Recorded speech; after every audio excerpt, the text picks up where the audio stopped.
कक्षा 10 रसायन विज्ञान। कल आपको एथिल अल्कोहल के बारे में बताया गया। उसमें बताया गया कि एथिल अल्कोहल कैसे बनाते हैं, उसके गुण क्या होते हैं, उसके उपयोग क्या होते हैं। उसी के आगे का टॉपिक आज आपको बताया जा रहा है। एक परिशुद्ध अल्कोहल है, परिशुद्ध अल्कोहल।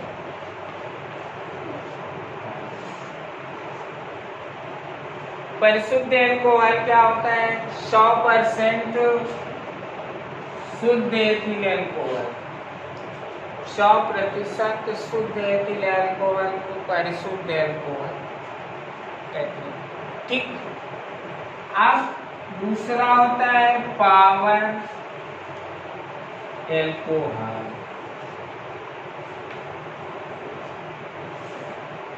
पावर अल्कोहल क्या होता है? एथिल अल्कोहल और पेट्रोल के मिश्रण को, एथिल अल्कोहल और पेट्रोल के मिश्रण को पावर अल्कोहल कहते हैं, जिसका उपयोग पेट्रोल इंजन में ईंधन के रूप में किया जाता है। पावर अल्कोहल क्या हो गया? एथिल अल्कोहल और पेट्रोल के मिश्रण को पावर अल्कोहल कहते हैं, जिसका उपयोग पेट्रोल इंजन में ईंधन के रूप में किया जाता है। इसके बाद में आता है परिशोधित स्प्रिट। परिशोधित स्प्रिट, परिशोधित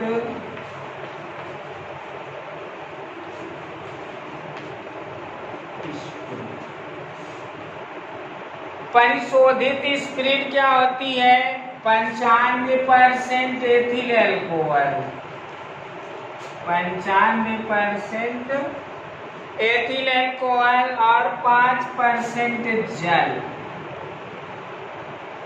और 5% जल के मिश्रण को हम परिशोधित स्पिरिट कहते हैं।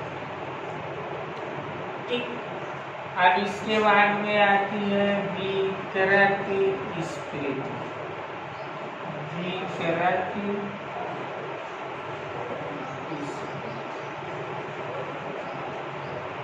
विकृत स्पिरिट क्या होती है? विकृत स्पिरिट क्या होती है?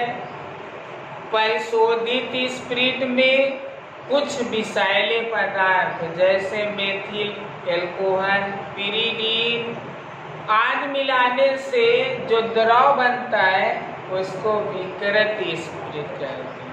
परिशोधित स्पिरिट में विषैले पदार्थ जैसे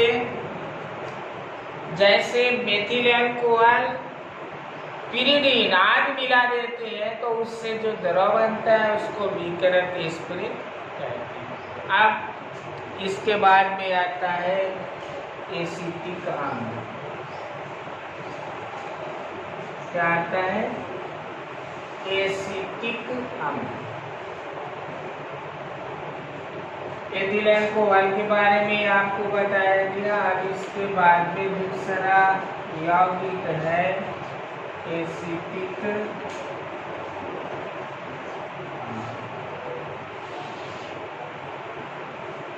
एसिटिक अम्ल क्या होता है? एसिटिक अम्ल क्या होता है? इसका सूत्र होता है CH3COO,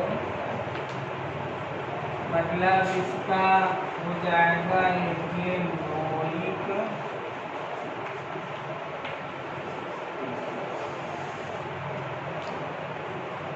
इसका IPAC नाम होगा इथेनोइक एसिड। अब इसके बनाने की विधियां क्या होती हैं? इसके बनाने की विधियां क्या होती हैं? तो हेडिंग डालेंगे बनाने की विधियां। एक बनाने की विधि बाई एथिल अल्कोहल, मतलब एथिल अल्कोहल द्वारा कैसे बनाते हैं एसिटिक अम्ल। देखिए एथिल अल्कोहल होता है C2H5OH, इसका ऑक्सीकरण कर देते हैं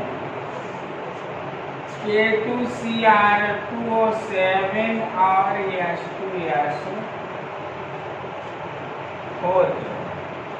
जब एथिल अल्कोहल का ऑक्सीकरण पोटेशियम डाइक्रोमेट और सल्फ्यूरिक अम्ल के द्वारा किया जाता है तो एसिटिक अम्ल बनता है CH3COOH। जो दूसरी विधि होती है मेथिल साइनाइड द्वारा, by methyl cyanide. Methyl cyanide का फार्मूला होता है CH3। मेथिल साइनाइड से एसिटिक अम्ल कैसे बनाते हैं? जब मेथिल साइनाइड का जल अपघटन जब मेथिल साइनाइड का जल अपघटन कराते हैं या मेथिल साइनाइड की क्रिया जल के साथ कराते हैं तो क्या बनता है? एसिटिक अम्ल बनता है CH3COOH। जब मेथिल साइनाइड का जल अपघटन कराते हैं तो एसिटिक अम्ल बनता है, साथ में अमोनिया गैस भी निकल जाती है जो यहाँ लगा है तो बैलेंस होगा। दो विधियां हो गई। तीसरी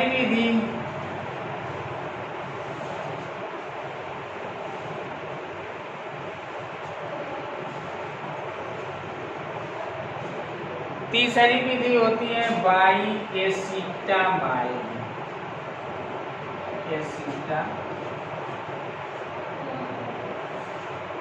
पहले तो पता होना चाहिए कि एसिटामाइड का फार्मूला क्या होता है। एसिटामाइड का फार्मूला होता है CH3CONH2। एसिटामाइड इसकी नाइट्रस अम्ल से क्रिया कराएं HCnO2 होता है नाइट्रस अम्ल, और HCnO3 यदि हो तो वो होता है नाइट्रिक अम्ल। तो जब एसिटामाइड की नाइट्रस अम्ल से क्रिया होती है तो एसिटिक अम्ल बनता है, साथ में नाइट्रोजन गैस निकल जाएगी और जल। ये एसिटामाइड से एसिटिक अम्ल का निर्माण हो गया। अब इसके बाद में आता है औद्योगिक क्षेत्र में एसिटिक अम्ल का निर्माण कैसे करते हैं। औद्योगिक क्षेत्र में जब एसिटिक अम्ल बनाया जाता है तो उस विधि को शीघ्र सिरका विधि कहते हैं। कौन सी विधि कहते हैं? शीघ्र सिरका विधि। शीघ्र सिरका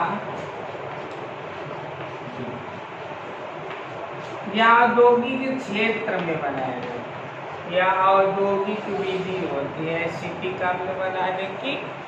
इस विधि को शीघ्र सिरका विधि कहते हैं। अब इस तरह का चित्र बना होता है। ये आयरन पॉट होता है, मीन्स आयरन का लोहे का बर्तन होता है। इसमें निचले सिरे से निकास द्वार लगा होता है, ये ग्राही होती है, इसमें बन के एसिटिक अम्ल यहाँ पर एकत्र होता है। इसमें क्या करते हैं? इसमें लकड़ी का बुरादा भर लेते हैं, वो भी पुराने सिरके से भीगा। और ये जो होते हैं ये टॉयर होते हैं, ये टॉयर। और ये क्या भरा हुआ है? पुराने सिरके से भीगा लकड़ी का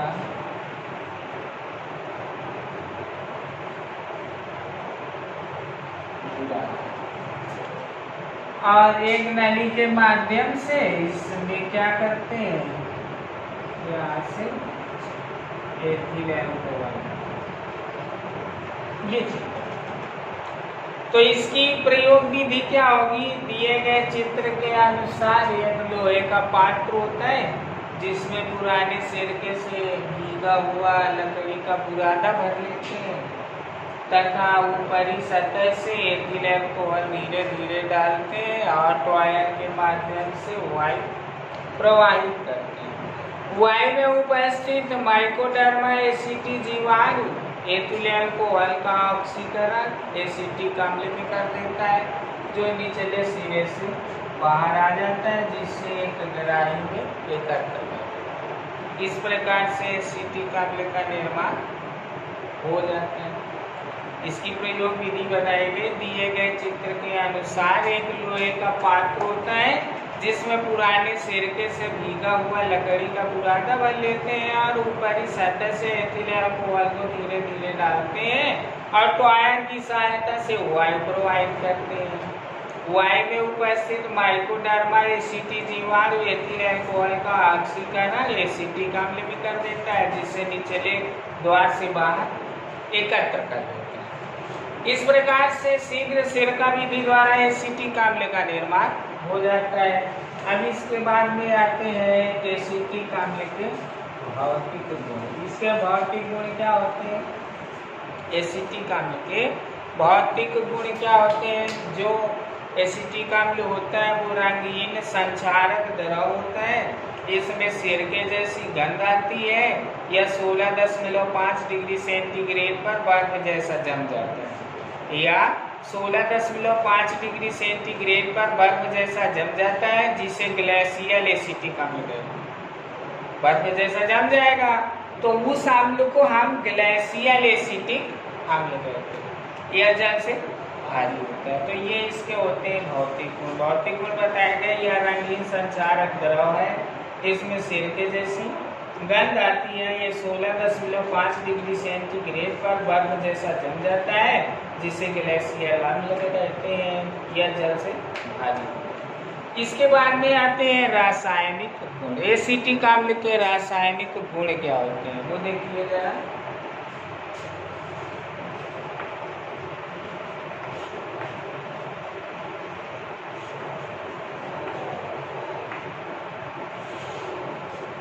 रासायनिक गुण क्या होते हैं? पहला, कास्टिक सोडा से कास्टिक सोडा से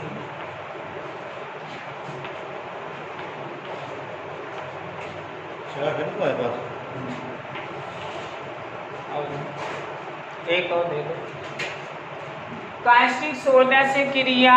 तो कास्टिक सोडा से क्या क्रिया होती है एसिटिक अम्ल की? जब एसिटिक अम्ल कास्टिक सोडा से क्रिया करता है तो सोडियम एसीटेट देखेंगे। एसिटिक अम्ल होता है CH3COOH। इसकी कास्टिक सोडा से क्रिया हुई, कास्टिक सोडा हो गया NaOH और बन गया CH3COOH यानी सोडियम एसीटेट और साथ में जल निकल जाए। तो जब एसिटिक अम्ल की क्रिया कास्टिक सोडा के साथ होती है तो सोडियम एसीटेट। ठीक। अब दूसरा, एस्टरीकरण।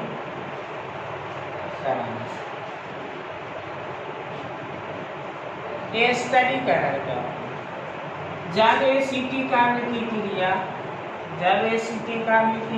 एथिल अल्कोहल के साथ होती है तो एथिल एसीटेट बनता है CH3COOH5+H2। जब एसिटिक अम्ल की क्रिया एथिल अल्कोहल के साथ होती है तो एथिल एसीटेट बनता है।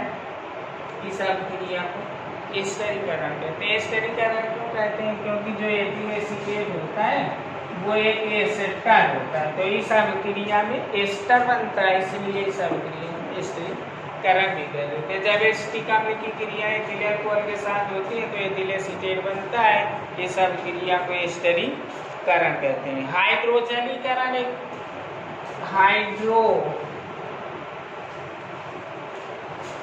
इसके बाद में आती है अभिक्रिया स्मिट अभिक्रिया।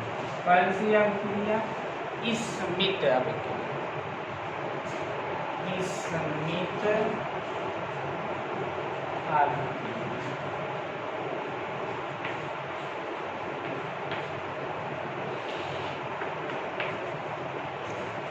इसमें अभिक्रिया क्या होती है, जब एसिटिक अम्ल की क्रिया हाइड्रोजोइक अम्ल के साथ होती है। हाइड्रोजोइक अम्ल का फार्मूला होता है या दूरी है। जब एसिटिक अम्ल की क्रिया हाइड्रोजोइक अम्ल के साथ होती है तो मेथिलेनीन बनता है, CH3NH plus Cl2 plus CO, ये मेथिलेनीन। जब एसिटिक अम्ल की क्रिया हाइड्रोजोइक अम्ल के साथ होती है तो मेथिलेनीन बनता है। इस अभिक्रिया को स्मिट अभिक्रिया कहते हैं। अब इसके बाद में अगली अभिक्रिया होती है हेल्होल्ट्ज-जेलेंस्की अभिक्रिया, जिसका शॉर्ट में HBZ, हेल्होल्ट्ज-जेलेंस्की अभिक्रिया या HBZ अभिक्रिया। HBZ अभिक्रिया क्या होती है, एसिटिक अम्ल होता है CH3COO, इसकी क्लोरीन से क्रिया करा देंगे। एसिटिक अम्ल की क्रिया क्लोरीन से करा देंगे तो CCl3COOH, this is trichloro acetic अम्ल। इसका नाम होता है ट्राइक्लोरो एसिटिक अम्ल। और साथ में HCl निकल जाता है, फिर HCl लगा देंगे और फिर यहाँ भी लगा देंगे। तो जब एसिटिक अम्ल की क्रिया क्लोरीन के साथ होती है तो ट्राइक्लोरो एसिटिक अम्ल बनता है। इस अभिक्रिया को हेल्होल्ट्ज-जेलेंस्की अभिक्रिया कहते हैं या HBZ अभिक्रिया कहते हैं। इसके बाद में अगली हेडिंग है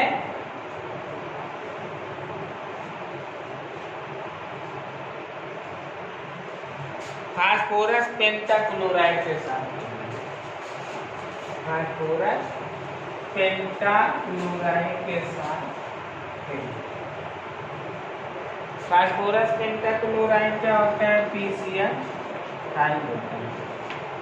तो जब एसिटिक अम्ल की क्रिया फास्फोरस पेंटाक्लोराइड के साथ होती है तो एसिटल क्लोराइड बन जाता है, CH3COCl प्लस PCl प्लस। जब एसिटिक अम्ल की क्रिया फास्फोरस पेंटाक्लोराइड के साथ होती है तो एसिटल क्लोराइड नामक यौगिक बनता है। इसके बाद में आती है निर्जलीकरण। कौन सी अभिक्रिया, निर्जलीकरण अभिक्रिया वो अभिक्रिया होती है जैसे किसी यौगिक से जल बाहर निकल जाए, उस अभिक्रिया को निर्जलीकरण करते। जैसे जब एसिटिक अम्ल को B2O5 वैलेडियम पेंटाऑक्साइड की उपस्थिति में गर्म करते हैं तो एसिटिक एनहाइड्राइड बनता है, COCH3CO प्लस H2, दो यहाँ लगा देते हैं, बैलेंस हो जाता है। इसका नाम होता है एसिटिक एनहाइड्राइड। तो जब एसिटिक अम्ल को वैलेडियम पेंटाऑक्साइड की उपस्थिति में गर्म करते हैं तो एसिटिक एनहाइड्राइड बनता है। इस अभिक्रिया को निर्जलीकरण कहते हैं। एक हुंस-डीकर अभिक्रिया होती है, हुंस-डीकर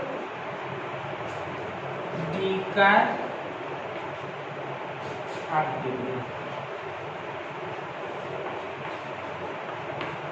हुंस-डीकर अभिक्रिया क्या होती है, एक सिल्वर एसीटेट होता है, CH3COOH, सिल्वर एसीटेट, इसकी क्रिया ब्रोमीन के साथ कराते हैं तो मेथिल ब्रोमाइड बनता है। मेथिल ब्रोमाइड बन जाएगा और ये GBr बन जाएगा और CO। इस अभिक्रिया को हुंस-डीकर अभिक्रिया। जब सिल्वर एसीटेट की क्रिया ब्रोमीन के साथ होती है तो मेथिल ब्रोमाइड बनता है। इस अभिक्रिया को हुंस-डीकर अभिक्रिया कहते हैं। एक अपचयन होता है, लास्ट इसका रासायनिक गुण होता है अपचयन। एसिटिक अम्ल का जब आप चयन करते हैं लिथियम एल्युमिनियम हाइड्राइड द्वारा, जब आप चयन करते हैं तो एथिल अल्कोहल बनता है। देखिए रिएक्शन क्या होगी, CH3 COO। अब चयन किया जा रहा है किसके द्वारा, लिथियम एल्युमिनियम हाइड्राइड के द्वारा, तो एथिल अल्कोहल CH5। तो जब एसिटिक अम्ल का आप चयन करते हैं तो एथिल अल्कोहल बनता है। यहाँ 4 लगा देंगे और ये H2O। ये हो गया भाई एसिटिक अम्ल के रासायनिक गुण। अब इसके बाद में आते हैं इसके उपयोग। इसके उपयोग क्या होते हैं, कृत्रिम रेशे बनाने में, मेथिलेमीन बनाने में, रबड़ के स्कंदन में और अचार बनाने में। अचार बनाने में एसिटिक अम्ल जो होता है वो सिरके में पाया जाता है। सिरके में 10% एसिटिक अम्ल पाया जाता है, इसलिए उसका उपयोग अचार बनाने में भी किया जाता है। ऐसे तो तुम्हारा जो है एसिटिक अम्ल समाप्त हो जाता है। कल साबुन और साबुन कलर का वीडियो बनाया जाएगा।